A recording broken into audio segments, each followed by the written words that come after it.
When I was a boy, I watched my world explode.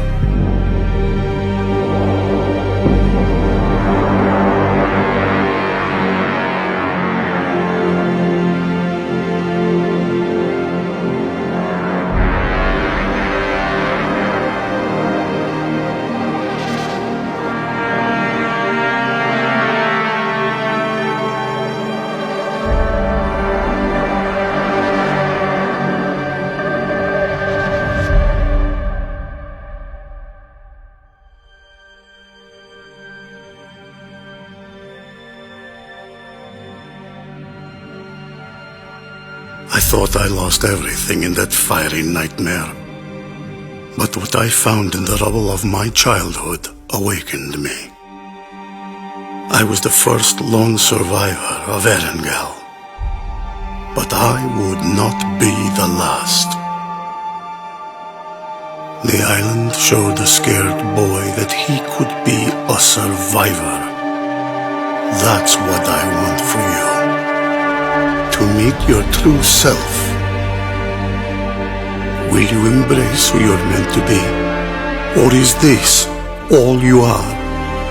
Will you find a person strong enough to conquer their fear? Or will you die because you were too weak to understand it? Yes, my friend, everyone is searching for themselves. That search ends here, the place I once called home. Welcome to my battlegrounds.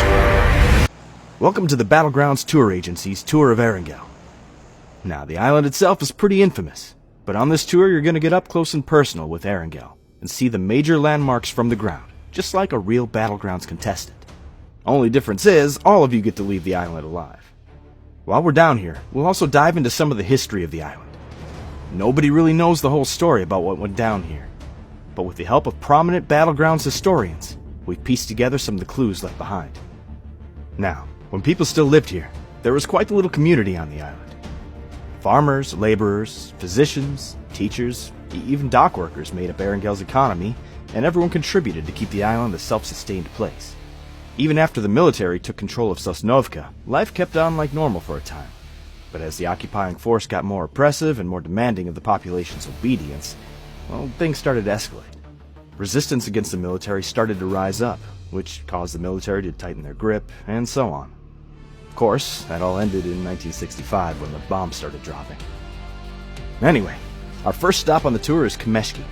It might look like a sleepy seaside town, but Kameshki was actually quite important to the resistance, as is apparent by their hidden-in-plain-sight base. This was one of several bases set up around the island to monitor what the military was doing and plan strikes against them. And being so close to Stalber, you can bet they were relaying communications of their own. Speaking of, let's head up the mountain. Stalber is one of the highest points on Erangle, and as such was the perfect spot to set up communications arrays. While we don't know for sure which side of the conflict controlled Stalber, the resistance base in Kameshki and the bunker just down the hill tell us that this area was mostly blue territory. They even flew the flags of their enemy down here to help throw them off their trail.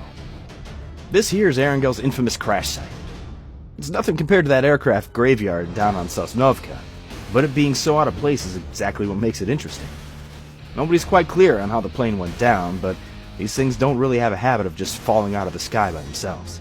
And that was before flight data recorders were widely used, so we might never know what took her down. But she's part of the island now, and part of the tour. Georgopol was a priority for the occupying force, as it housed a large portion of Erangle's population, and was the island's most prominent port, with shipping containers full of supplies from the mainland arriving every week. They set up base in the north of the city and put its jail to good use once the blue flags started flying around. Some of you noticed the cameras around.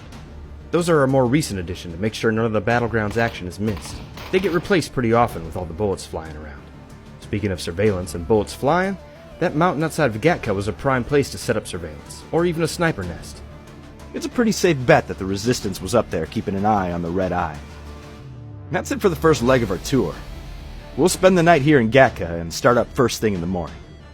Just remember, the crew does a great job of cleaning up after a battleground, but if you happen to come across a weapon, just assume it's loaded and alert one of your guides immediately.